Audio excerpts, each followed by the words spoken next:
चलिए हम लोग फिर से एक नए सेशन में शुरुआत करते हैं। और गुरुकुल विजन एकेडमी आपका स्वागत करता है। और इसमें ये भी है कि हम लोग पॉलिटी का सीरीज चला रहे हैं, जो रिसेंट में आपका जेपीएससी है, झारखंड पुलिस है, एमटीएस है। तो ये ओवरऑल इस तरीके से डिजाइन किया गया है कि सारे एग्जाम में जो बेसिक क्वेश्चन जो लोग कहते हैं फंडामेंटल क्वेश्चन जो आते हैं सब्जेक्ट से, स्टैटिक्स पोर्शन से, उसको इसमें कवर करने की कोशिश की जा रही है। तो इसमें आप लोग ज्यादा से ज्यादा इसमें पार्टिसिपेट करें और अपना, मैंने बार बार बोला है कि इस जो श्रृंखला जो चल रही है इसके लिए एक्स्ट्रा टाइम आपको नहीं देना है। जब आप सोने जा रहे हैं उसके 10 मिनट पहले देखिए, जब आप लंच कर रहे हैं उस समय देखें, जब आप ब्रेकफास्ट कर रहे हैं उस समय देखें। तो ये क्या होता है, आपका टाइम यूज हो जाता है। तो चलिए वो लोग ज्यादा टाइम ना स्पेंड करते हम लोग डायरेक्ट शुरू करते हैं, सेशन पे आते हैं। ठीक है, चलिए। तो चैनल को ज्यादा से ज्यादा सब्सक्राइब करें और शेयर करें, बस मेरा यही एक रिक्वेस्ट है। और आप लोग ज्यादा से ज्यादा इसका फायदा उठाएं। चलिए स्टार्ट करते हैं हम लोग।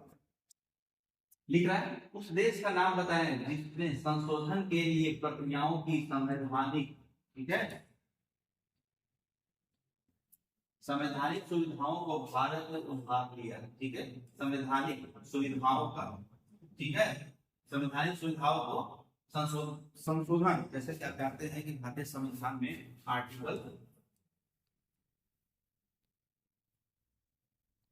368 के द्वारा हमारा संशोधन किया जाता है। किसी भी कुछ भी हो संशोधन करना है, जैसे संघीय व्यवस्था में हो, किसी विदेशी राज्य के साथ संबंध में हो, या किसी भी तरह का संशोधन करना हो, तो आपका आर्टिकल 368 के द्वारा किया जाता है। लेकिन संशोधन की कहां से लिया गया? दक्षिण अफ्रीका के संविधान से लिया गया था। उसी तरीके से लोकतांत्रिक संस्थाओं के विकास के लिए कौन सा कारक आवश्यक है, बताइए। लोकतांत्रिक संस्थाओं के विकास के लिए कौन सा कारक आवश्यक है, बताइए। देखिए, लोकतांत्रिक संस्थाओं के लिए, ठीक है, बताइए क्या होगा? क्या सशक्त रहने वाला होगा? नहीं होगा। ठीक है, एक दल की व्यवस्था होगा? ये भी नहीं होगा। क्यों? क्योंकि यहाँ पे लोकतांत्रिक व्यवस्था बोल रहा है। कृषि अर्थव्यवस्था, एक कहीं पे जिम्मे ही नहीं है, तो बस आपके पास एक ही हो गया, आपका व्यक्तिगत अधिकारों के प्रति सम्मान। देखिए, सबसे पहले जब भी क्वेश्चन ना आए ना, तो सबसे पहले एलिमिनेशन थ्योरी जो लाया जाता है, एलिमिनेशन जो ट्रिक जो लाया जाता है, उसमें आप जाएं कि एक एक क्वेश्चन को धर के धीरे धीरे धीरे धीरे एलिमिनेट करके और आप सही आंसर तक पहुंच सकते हैं। सबसे पहले आपको क्या हुआ कि 100% आप किसी क्वेश्चन को नहीं जानते। ठीक है, यहाँ पे ए, बी, सी और डी चार ऑप्शन है। लेकिन जब आप एलिमिनेट करते हैं, लगता है कि नहीं ये क्वेश्चन नहीं हो सकता है, अब आप 75% पे आ जाते हैं। ठीक है, 75% भी लगता है कि नहीं डी भी नहीं हो सकता। ठीक है, तो अब आप 50-50 आंसर हैं। देखिए यहाँ से क्या होता है, या तो आपका क्वेश्चन सही होगा या तो गलत होगा। तो आपको ऐसे ऐसे समय में आपको ये दो दो ऑप्शन से कोई भी टिक करके निकलना चाहिए। आ गया तो सही, नहीं आया तो ज्यादा कितना एक एक मार्क्स जाएगा, लेकिन आया तो तीन, जो जो आपका, जैसे आप मान लीजिए जेपीएससी में नेगेटिव मार्किंग है नहीं, जैसे जेएसएससी में होता है। तो जेएसएससी में क्या होता है कि अगर ये सही हुआ तो तीन, जो आपको 3 मार्क्स लेके जाएगा, और अगर गलत हुआ तो 1 मार्क्स लेके जाएगा। तो यहाँ पे ले सकते हैं। लेकिन फिर भी अगर कंफ्यूजन में है तो आप एलिमिनेट करके बी को मारे तो आपका काम हो जाएगा। चलिए ठीक है,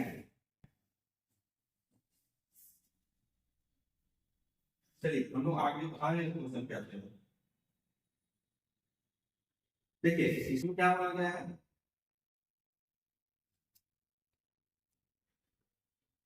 कौन से संविधान से राज्य के नीति विषयक निर्देशक तत्व अपनाए गए। कल भी सेशन हुआ था, ठीक है, तो कल का सेशन में भी ये हुआ था कि राज्य के नीति विषयक निर्देशक तत्व कहां से लिए गए हैं, तो आयरलैंड संविधान से, आयरलैंड के संविधान से अपनाया गया था। ठीक है, आयरलैंड के संविधान से अपनाया गया था। निम्न में से किस देश के भारतीय संविधान ने लिखित संविधान के रूप में प्राप्त किया? लिखित संविधान, तो जैसा कि आप लोग जानते हैं कि विश्व के प्रथम जो लिखित संविधान था वो 1776 में, 1776 में, ठीक है, कहाँ बना था? यूएसए में बना। ठीक है, यूएसए में, यूएसए में ब्लैक रेवोल्यूशन हुआ था, और वहां से जब संवैधानिक विकास हुआ और 1777 में आपका ये हुआ। ठीक है, तो यूएसए से अपनाया गया था। कहां से? यूएसए से अपनाया गया।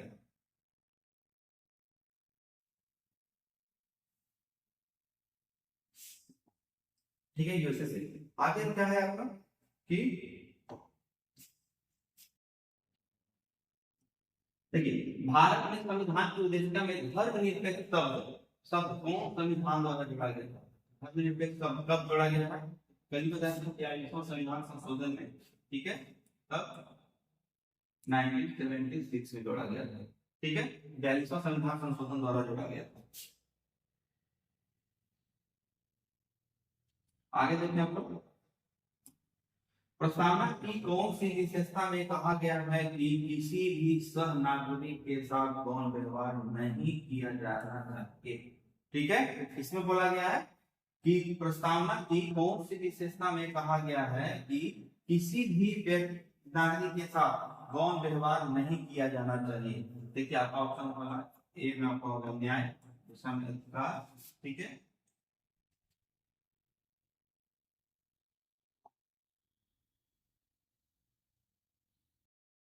समानता, भाईचारा। ठीक है, तो इसका ऑप्शन आपका हो गया भाईचारा। क्या हो गया? भाईचारा। भाईचारा यानी बंधुत्व की भावना जो आपकी हो। निम्नलिखित में से किसने संवैधानिक उपचार के अधिकार को भारतीय संविधान का हृदय और आत्मा की संज्ञा दी थी? तो जैसा कि कल ही बताया था, डॉक्टर बी आर अम्बेडकर ने ये बात बोला। ठीक है, डॉक्टर राजेंद्र प्रसाद भारत के प्रथम राष्ट्रपति, जवाहरलाल नेहरू भारत के प्रथम प्रधानमंत्री, सरदार पटेल भारत का प्रथम गृह मंत्री, साथ ही साथ उप प्रधानमंत्री का भी पद इनको दिया गया था। भारतीय संविधान की उद्देशिका में बंधुत्व शब्द को जोड़ा गया है, बंधुता शब्द को जोड़ा गया। ठीक है, बंधुता शब्द को जोड़ा गया था, तो ये भी 1976 में जोड़ा गया था। और बंधुता का अर्थ क्या होता है आपका? भाईचारा। बंधुता का मतलब भाईचारा। क्योंकि देखिए जब 1975 में इमरजेंसी जब लगा था ना, तो इमरजेंसी लगा तो उस समय देश को बहुत ज्यादा नुकसान किया गया था, बहुत ज्यादा नुकसान हुआ था। उसमें बहुत सारे लोगों को जेल में भर दिया गया, अच्छे अच्छे नेता जितने भी दिग्गज नेता थे सबको जेल में डाल दिया गया। तो उसी के बीच में क्या होता है कि जो जनता जो थी वो उपद्रव मचाना शुरू कर देती है, बहुत देश में अनरेस्ट फैल जाता है।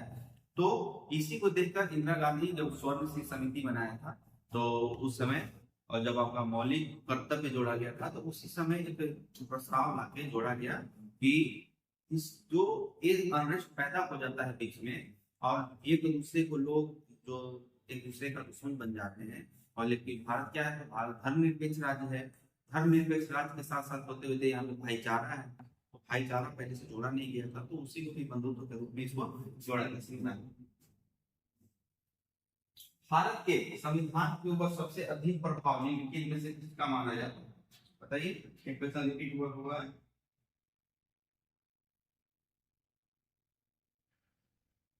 ठीक है, देखिए किसका?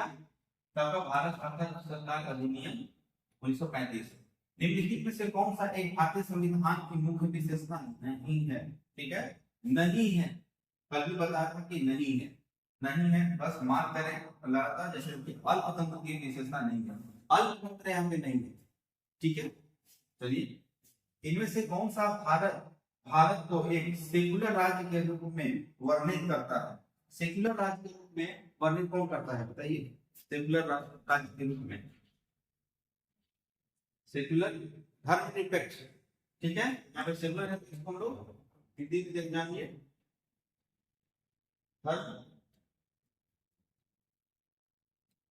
धर्मनिरपेक्ष। अब बताइए सेकुलर धर्मनिरपेक्ष करके यहाँ का प्रस्तावना होगा, क्या जगह का प्रस्तावना होगा। आगे देखिए हम लोग, निम्नलिखित में से कौन सा शब्द भारतीय संविधान के उद्देशिका में नहीं लिखा गया? ठीक है, निम्नलिखित में से कौन सा शब्द भारतीय संविधान के उद्देशिका में नहीं लिखा गया? तो नहीं लिखा गया तो बताइए कौन सा होगा आंसर? ठीक है, संपूर्ण प्रभुत्व। ठीक है, लिखा गया है संपूर्ण प्रभुत्व, हाँ लिखा गया है। समाजवादी लिखा गया है, धर्मनिरपेक्ष लिखा गया है, साम्यवादी लिखा गया है। बताइए साम्यवादी अर्थव्यवस्था कौन कौन सा है? बताइए, एक दो का नाम बताएं। देखिए आपका चाइना हो गया साम्यवादी अर्थव्यवस्था है, रशिया साम्यवादी है, और अभी आप जो देख रहे हैं मोटा भाई आपका बताइए, देखो उत्तर कोरिया जो मिसाइल परीक्षण कर करके अमेरिका को हड़गा के रखा है। ठीक है, भारतीय संविधान में एकल नागरिकता की अवधारणा किस देश से प्रेरित है? एकल नागरिकता की अवधारणा बताया था। एकल नागरिकता, दोहरी नागरिकता। एकल नागरिकता यानी संपूर्ण देश के लिए एक ही नागरिकता होगी। दोहरी नागरिकता जो संपूर्ण देश की एक नागरिकता होगी, साथ में जिस राज्य में वो रह रहा है उसकी नागरिकता भी होगी। ठीक है, तो इसका आंसर क्या हो जाएगा? इंग्लैंड। ठीक है, इंग्लैंड में क्या है? एकल नागरिकता। भारत वहीं से एकल नागरिकता होता है। भारत में एकल नागरिकता की अवधारणा किस देश से अपनाया गया? देखिए वही क्या, इंग्लैंड। नागरिकता निम्नलिखित में से किस विधियों द्वारा प्राप्त की जा सकती है? किन विधियों द्वारा नागरिकता भारत में प्राप्त की जा सकती है? तो इसमें से देखिए आपका जन्म के द्वारा, हाँ, अनुवांशिक के द्वारा, पंजीकरण द्वारा, अनुभव द्वारा नहीं। ठीक है, अनुभव द्वारा। तो इसका आंसर हो जाएगा 1 2 3। 1 2 3 देखिए बी में है, तो आपका बी आंसर हो गया इसका। ठीक है,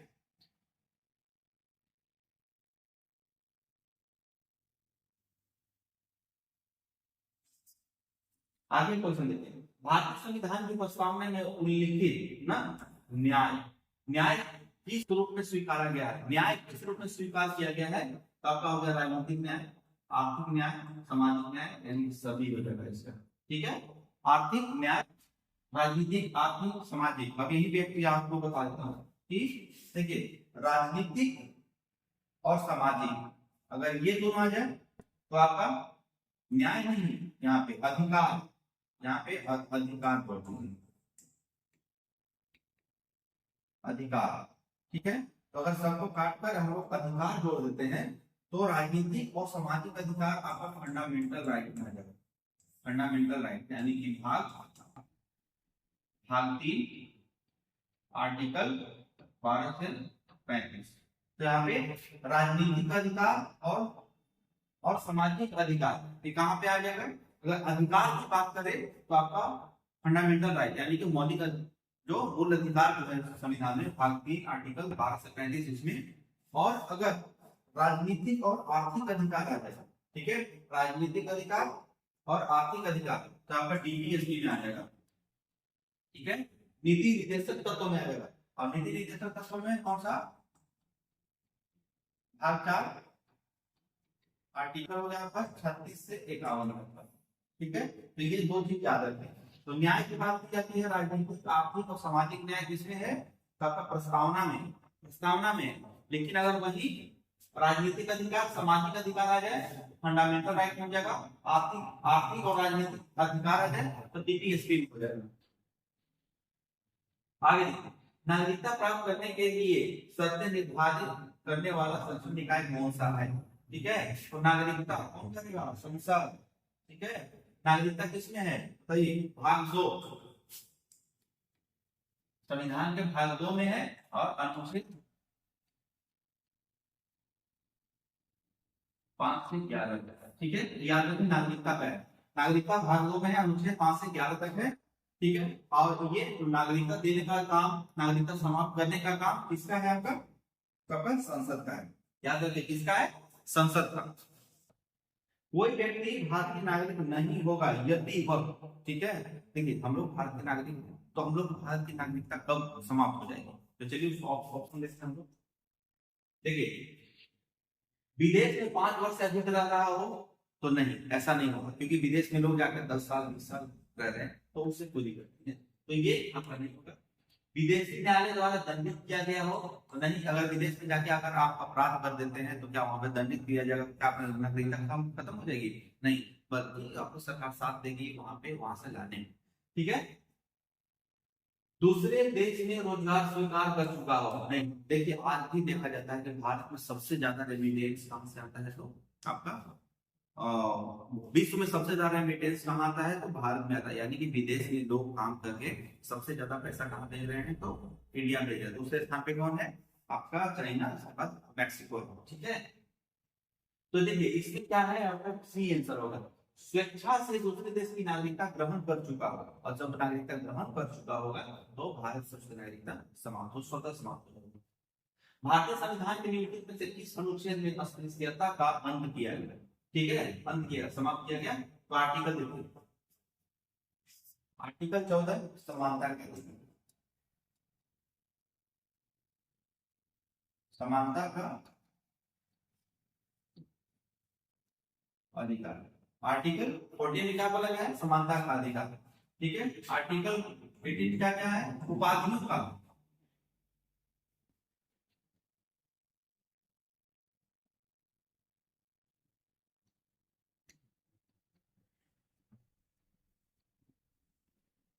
उपाधियों का अंत कर दिया गया।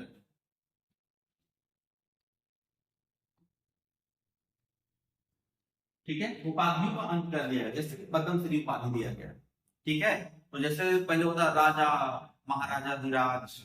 ठीक है, और जो 1000 नाम का जो मतलब 1 किलोमीटर का जो लगाया करते थे, जो अपना उपाधि लगाया करते थे, उस सब उपाधियों को बंद कर दिया गया इसमें अनुच्छेद 18 में।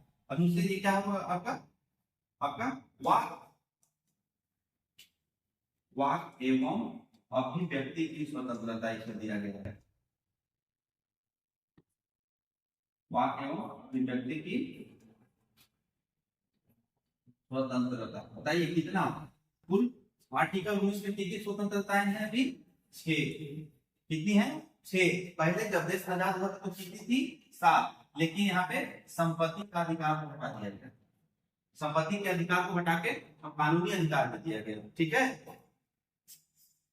चलिए अभी कब दिया गया था? तो एक याद रखिए, संपत्ति का अधिकार 44 अमेंडमेंट 1978 में। ठीक है, याद रखिएगा।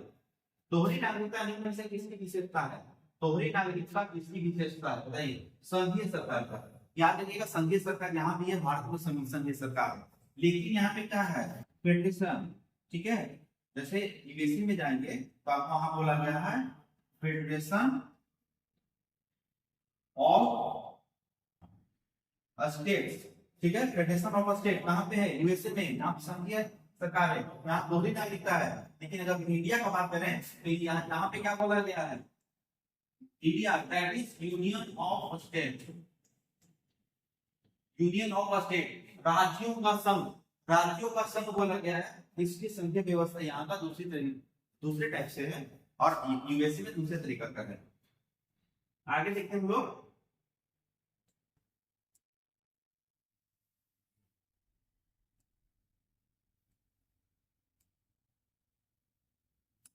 देखिए, मौलिक अधिकारों को लागू करने के लिए निम्नोक्त में से किसी न्यायालय द्वारा क्या जारी किया जा सकता है? ठीक है ना, कि मौलिक अधिकार का आपका हनन हो रहा है, तो उसको बचाने के लिए, न्यायालय द्वारा क्या जारी किया जा सकता है? तो रीट। ठीक है, रीट कितने तरीके से होते हैं बताइए? ये आप लोग पे ऑप्शन दे देते हैं, 4 या 5। ठीक है, 4 या 5 कमेंट बॉक्स में आप लोग बताइए। भारतीय संविधान के मौलिक अधिकारों के अंतर्गत इनमें से क्या सम्मिलित नहीं है? किस आ गया? क्या है? नहीं है। देखिए, नहीं है। बताइए, भाषण की स्वतंत्रता का अधिकार आर्टिकल 19, विधि के समक्ष समता का अधिकार आर्टिकल 14। ठीक है, संविधान उपचार का अधिकार आर्टिकल 32, बराबर काम के लिए बराबर वेतन का अधिकार आर्टिकल 39। अब इसमें बताइए कि कौन सा है, कौन सा काम, बराबर काम के लिए बराबर वेतन का अधिकार कहाँ दिया गया है? आर्टिकल 39। और जब 39 देगा तो 39 आर्टिकल कहाँ जाएगा? याद रखिए, बताया था अभी कि 36 से लेकर 51 तक। तो आर्टिकल 36 से 51 कहाँ जाएगा? आपका डीपीएसपी में जाएगा। कहाँ? डीपीएसपी, नीति निर्देशक तत्व में आ जाएगा। तो नीति निर्देशक तत्व में आ जाएगा तो क्या होगा आपका? आपका आर्टिकल आपका हो गया बराबर काम के लिए बराबर, तो ये आपका आंसर ये हो गया। ठीक है, आगे आते हैं। भारतीय संविधान का अनुच्छेद 32 निम्नलिखित में से किससे संबंधित है? किससे संबंधित है? रीट का अधिकार जब जारी होता है, ठीक है, जब आप सुप्रीम कोर्ट में जाते हैं, जब आपका मौलिक अधिकारों का हनन हो जाता है, तो आपके पास दो ऑप्शन है, या तो आप हाई कोर्ट पास आइए या तो आप सुप्रीम कोर्ट जाइए। तो सुप्रीम कोर्ट जब जाएंगे तो आर्टिकल 32 के, जब सुप्रीम कोर्ट आपको जाना हो, सुप्रीम कोर्ट, तो आर्टिकल 32, और हाई कोर्ट जाना हो तो 226। ठीक है, 226। ठीक है, तो संवैधानिक उपचारों का अधिकार कहाँ है आपका? हो गया आर्टिकल 32। संविधान में होता है अधिकार। ठीक है, आगे बढ़ते हैं हम लोग।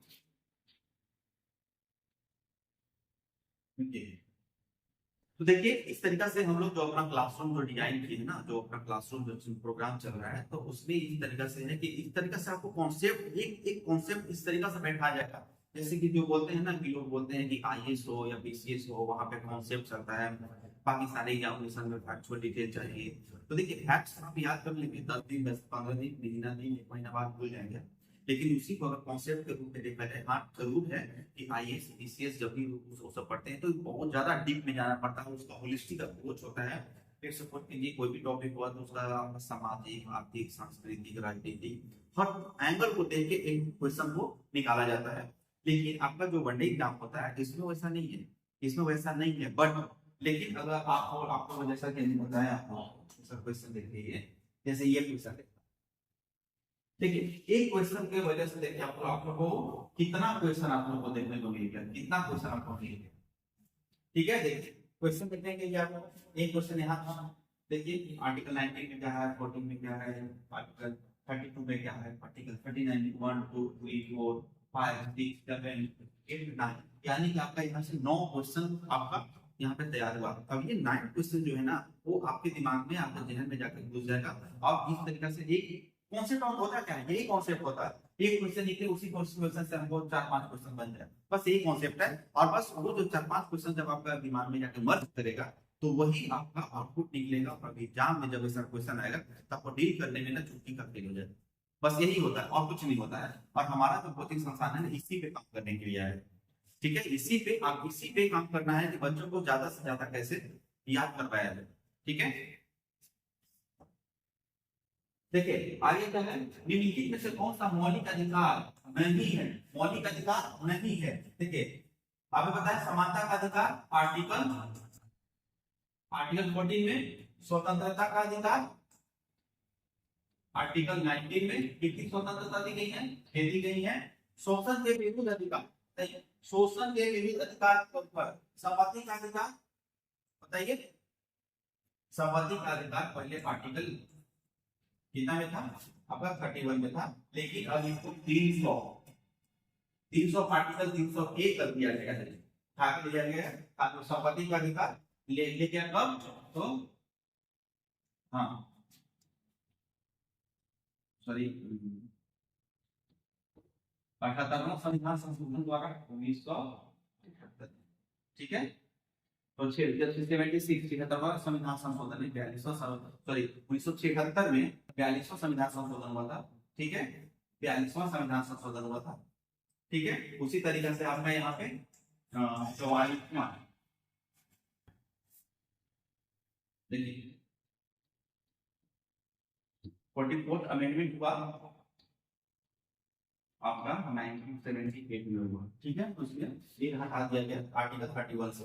शोषण के विरुद्ध अधिकार आर्टिकल 23 और 24, बताइए नहीं है, आप बता सकते आप लोग, अधिकार नहीं है, संपत्ति का अधिकार नहीं है, सिंपल सी। क्यों, क्योंकि ये आर्टिकल 301 में ले जाकर डाल दिया गया है, किसी के भी संपत्ति का अधिकार नहीं है। नौकरियों और शैक्षिक संस्थाओं में समाज कमजोर वर्ग के लिए आरक्षण उपलब्ध कराने हेतु केंद्र सरकार संविधान में कौन सा प्रावधान है, ठीक है, कौन सा प्रावधान चाहती है, तो आर्टिकल आपका 16 में हो गया। ठीक है, आर्टिकल 16 में आपको बता दिया गया है कि इसमें जब नौकरी में जब भी किसी आपका कमजोर वर्ग की जो संख्या है कम होगी या जो भी कुछ भी, तो वहां पे संविधान में संशोधन किया जा सकता है, सरकार को आरक्षण दी जा सकती है। इसके लिए उन लोगों को कहीं भी किसी भी कोर्ट में चैलेंज नहीं किया जा सकता। देखिए नागरिक नागरिक समता का आशय क्या है, नागरिक समता का आशय क्या है, बताइए बताइए क्या है, कानून के समाज समता, नागरिक समता का अधिकार, धन के समान वितरण, अवसर की समानता, कानून के समानता, राज्य के मामले में भारतीय भागीदारी का अधिकार। बताइए कौन सा होगा आंसर आपका।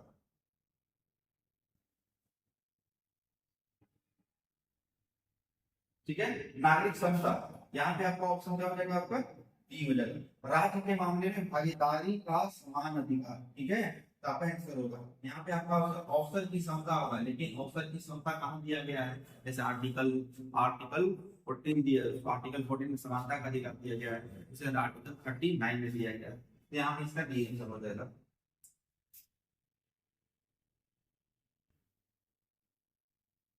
आगे देखते हैं हम लोग।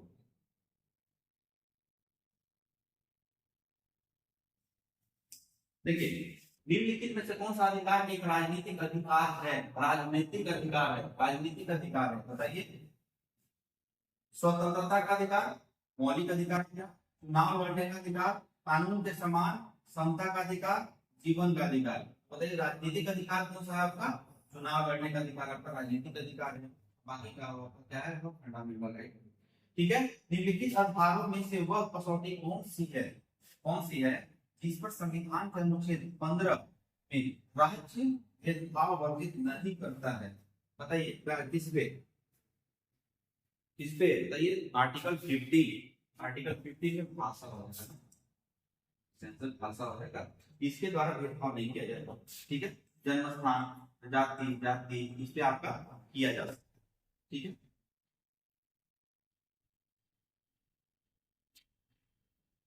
तो जन्म स्थान पर जाति, इस पे कहीं भी आपको भेदभाव किया जाता है तो उसके प्रति आप जाके कोर्ट में या कहीं भी जाके आप मतलब मौलिक अधिकार के द्वारा अपना मौलिक अधिकार हनन होने के शिकायत कर सकते। देखिए, भारतीय संविधान का अनुच्छेद 19 प्रदान करता है, क्या करता है? कितना? देखिए 6 स्वतंत्रता पहले ही है, जैसा बताया था आपको। कितनी स्वतंत्रताएं हैं अभी? 6 है। आजादी के समय कितनी थी आपका? 1978 तक कितना था? 7। ठीक है। लेकिन 44वें संविधान संशोधन के द्वारा इसको बदल दिया गया। ठीक है। भारतीय संविधान का अनुच्छेद 14 भारतीय नागरिकों को गारंटी देता है। कितना? अनुच्छेद 14, बताइए कौन सा होगा?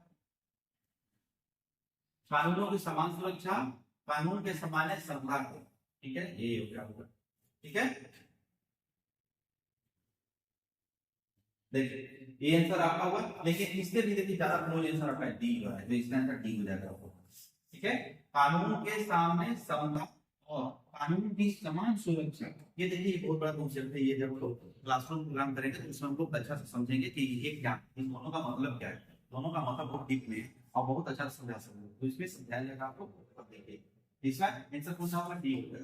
संसद के चुनाव में मत देने का अधिकार क्या है? देखिए मौलिक अधिकार है, संवैधानिक, कानूनी, नैसर्गिक। याद रखिएगा ये 2018 यूपीएससी का क्वेश्चन है। ठीक है ना, एकदम सेम टू सेम क्वेश्चन होगी आपका।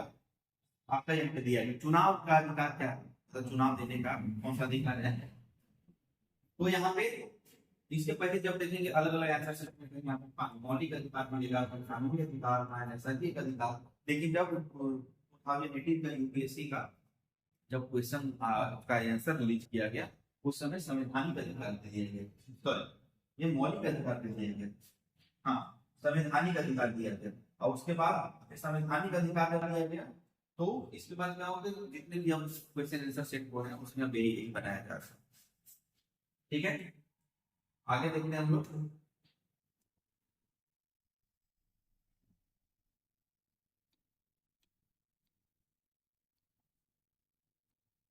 आगे का क्वेश्चन देखते हैं।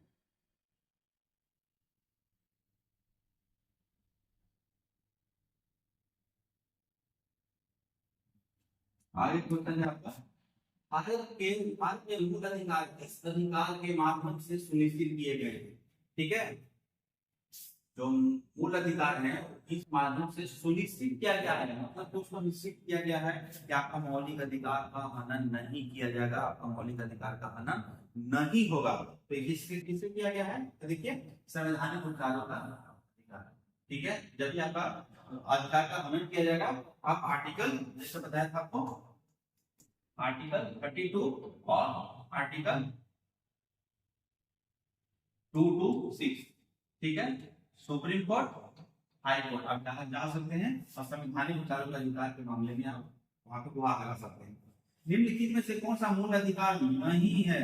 मूल अधिकार नहीं है तो जैसा बताया समता का अधिकार है, स्वतंत्रता, संवैधानिक उपचार, समता का अधिकार आर्टिकल 14, स्वतंत्रता अधिकार 19, इसका 32 हो गया। संवैधानिक अधिकार नहीं है, मूल अधिकार नहीं है। भारतीय संविधान के किस अनुच्छेद में भारतीय नागरिकों के मूल कर्तव्य शामिल है? ठीक है। मूल कर्तव्य किसमें शामिल है बताइए, मूल कर्तव्य। तो मूल कर्तव्य कहाँ पे है आपका, ठीक है, मूल कर्तव्य अनुच्छेद कामक ए। तो आप देखिए मूल, देखिए जो ये मूल कर्तव्य है ना, मूल कर्तव्य है, ये स्वदेशी समिति के द्वारा लाया गया था। स्वदेशी स्वदेशी समिति के द्वारा लाया गया था, ठीक है। और ये कब कब जोड़ा गया, 42वें संविधान संशोधन द्वारा 1976 में जोड़ा गया, ठीक है। चलिए हम आगे बढ़ते हैं। आगे का क्वेश्चन है, संविधान के अनुच्छेद 17 व 18 व्यवस्था की गई है, बताइए। देखिए सामाजिक समता के बारे में, ठीक है, सामाजिक समता जब बताया था ना, इसमें अस्पृश्यता का अनुच्छेद 17 अस्पृश्यता का अंत किया गया है, और अनुच्छेद 18 में क्या किया गया है, आपका उपाधियों का अंत कर दिया गया है। भारतीय संविधान का कौन सा अनुच्छेद अस्पृश्यता का उन्मूलन करता है और किसी रूप में इसके व्यवहार का निषेध करता है, जैसा कि बताया ये क्या, ठीक है।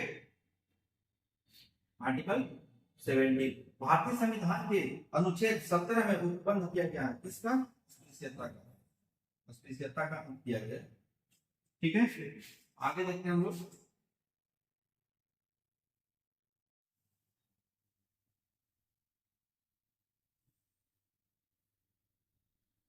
आगे का क्वेश्चन है आपका, निम्नलिखित में से किस मामले में उच्चतम न्यायालय ने माना था कि मौलिक अधिकारों में संशोधन नहीं किया जा सकता है, नहीं किया जा सकता है। गोलकनाथ मामले में, गोलकनाथ मामले में बोला गया था कि संविधान में संशोधन नहीं किया जाएगा, लेकिन क्या थी, इंदिरा गांधी की सरकार थी, वो लगातार अमेंडमेंट करते गई और ऐसा कर रहे वो तरीके से संविधान में संशोधन करने का प्रस्ताव ही कर दिए, ठीक है ना। एक टाइम ऐसा आ गया था, लगा था कि हमारा संविधान ही खतरा में आ गया, ठीक है। तो केशवानंद भारती ने अपना ये मामला आया, तो केशवानंद भारती ने मामला जब आया कि बोला कि हाँ ठीक है, आप मौलिक अधिकारों में संशोधन नहीं कर, मतलब आप कर सकते हैं, सरकार बोली कि नहीं हम कर सकते हैं। तो अपना संविधान संशोधन जैसे आर्टिकल 24, 25 ले जाए, तो उसमें कहा गया अच्छा ठीक है, सुप्रीम कोर्ट ये मान गया कि हाँ ठीक है, आप मौलिक अधिकारों में आप संशोधन कीजिए, कोई बात नहीं है। लेकिन लेकिन लेकिन याद रखिएगा कि यहाँ पे मूल ढांचा का सिद्धांत है, मूल ढांचा का सिद्धांत है। और ये मूल ढांचा में ये भी बोला गया, सुप्रीम कोर्ट ने ये बोला कि आप संविधान में संशोधन कर सकते हैं, लेकिन संविधान का जो मूल ढांचा है, मूल ढांचा है जो basic structure of the constitution है, उसमें आप उसमें संशोधन नहीं कर सकते। अगर आप संशोधन करते हैं, वहीं से जुडिशियल रिव्यू, संवैधानिक पुनरीक्षण का एक बात आया, ठीक है। तो जो पुनरीक्षण का बात आया, तो सुप्रीम कोर्ट क्या करेंगे वहां पे, तो उसका पुनरीक्षण करके ये देखेंगे कि हमारा जो मौलिक अधिकार है या संवैधानिक जो ढांचा है, उसमें कहीं हेरफेर तो नहीं किया जा रहा, मूल ढांचा में कहीं भी हेरफेर होगा तो सुप्रीम कोर्ट वहां पे स्टे कर देंगे, ठीक है। भारतीय संविधान के कौन सा भाग मौलिक अधिकारों पर चर्चा की गई है, कौन सा भाग, जैसा बताया था आपको, भाग मौलिक भाग 3, ठीक है, भाग 3, ठीक है। भाग एक में क्या होगा आपका, वही साधारण संशोधन ये सब किया जाएगा, भारत राज्य होगा, उसको बोला गया भाग 1 में। भाग 2 में राजनीतिक नागरिकता है, भाग 3 में फंडामेंटल राइट है, भाग 2 में टीपीएसपी यानी नीति निर्देशक तत्व है, ठीक है। मौलिक अधिकारों के कर्तव्यों का अध्याय में शामिल किया गया, मौलिक कर्तव्य को इस अध्याय में शामिल किया गया, ठीक है। तो मौलिक कर्तव्य में ये बोला गया है कि आप पूर्ण आदर्शों को संजोने तथा अपनाने का कर्तव्य जिन्होंने स्वतंत्रता आंदोलन को प्रेरित किया है, आपका आंसर ए हो जाएगा, ठीक है। मतलब मौलिक कर्तव्य में बोला गया है कि जो भी आपका आदर्श मिला है, देश गुलाम था, देश आजाद हुआ, साथ ही में देश में सांस्कृतिक, आर्थिक, राजनीतिक जो इस तरीके से कल्चर चलते आ रहे हैं, उसको आप संजो के रखेंगे, उसको बचाएंगे, ठीक है, वही बात बोला गया। मौलिक अधिकार नहीं दिए गए, ठीक है, किसको नहीं दिया गया, तो देखिए इसमें आंसर होगा दिवालिया व्यक्ति, विदेशी व्यक्ति और साथ में कौन व्यक्ति, राजनीतिक व्यक्ति, ठीक है। तो नहीं, इसमें सभी को दिया गया है, इसमें सभी को, इसमें सभी को दिया गया है, ये क्वेश्चन कर, अगर यहाँ पे दिया हो गया अधिकार दिए जाते हैं, तो यहाँ पे ऑल ऑफ द एबव हो जाएगा, ठीक है। भारतीय संविधान में कितने मौलिक कर्तव्य हैं, कितने मौलिक कर्तव्य हैं, 11, कितना है 11। आगे देखिए यहाँ पे भारतीय संविधान, ठीक है, भारतीय संविधान में न्यायिक पुनरीक्षण आधारित है, इसके आधार पर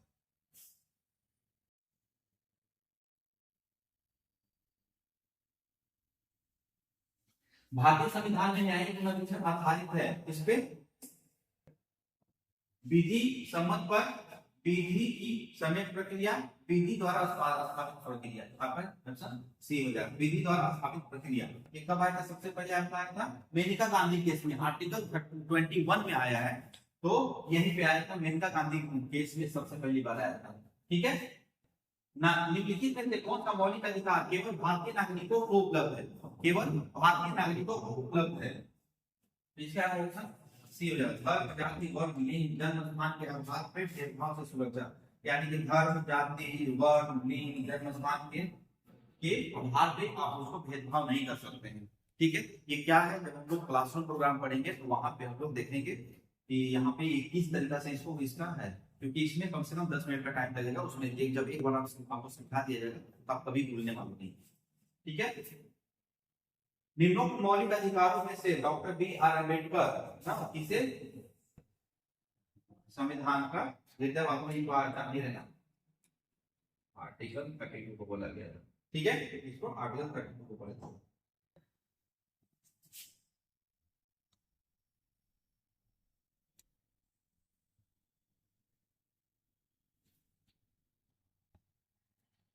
ठीक है, और ये आर्टिकल 32 को क्या है आपका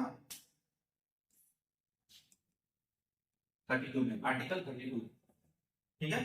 प्रेस की स्वतंत्रता किस अधिकार में निहित है? प्रेस की स्वतंत्रता, प्रेस की स्वतंत्रता भाषण एवं स्वतंत्र, ठीक है, आर्टिकल 19, आर्टिकल 19। भारतीय संविधान में मौलिक कर्तव्य कब समाविष्ट किए गए? मौलिक कर्तव्य कब समाविष्ट किए गए? बताया था बिना स्वर्णशील समिति के आधार पे, स्वर्णशील समिति के रिकमेंडेशन पे हमारे संविधान में इसको मौलिक कर्तव्य जोड़ा गया। कब जोड़ा गया? 1977 में जोड़ा गया, और किस संविधान संशोधन के द्वारा? 42वां संविधान संशोधन के द्वारा जोड़ा गया, ठीक है। उसी तरीके से हम आगे आए,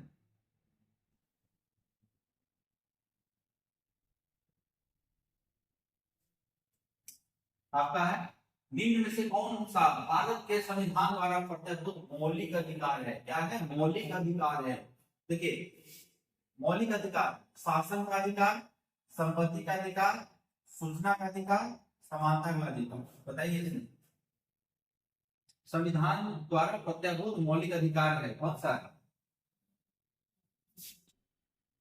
समानता का अधिकार, ठीक है, आर्टिकल 14। भारत के संविधान में मौलिक अधिकार, मौलिक अधिकार क्या है? उप संविधान का हिस्सा है, चौथे संविधान द्वारा जोड़ा गया, संसद द्वारा 52 में जोड़ा गया, 42वें संविधान संशोधन द्वारा जोड़ा। 42वें में क्या जोड़ा गया था आपका? बोलिए, एक चीज बताते हैं, 42वें संविधान संशोधन का क्या जोड़ा गया था आपका?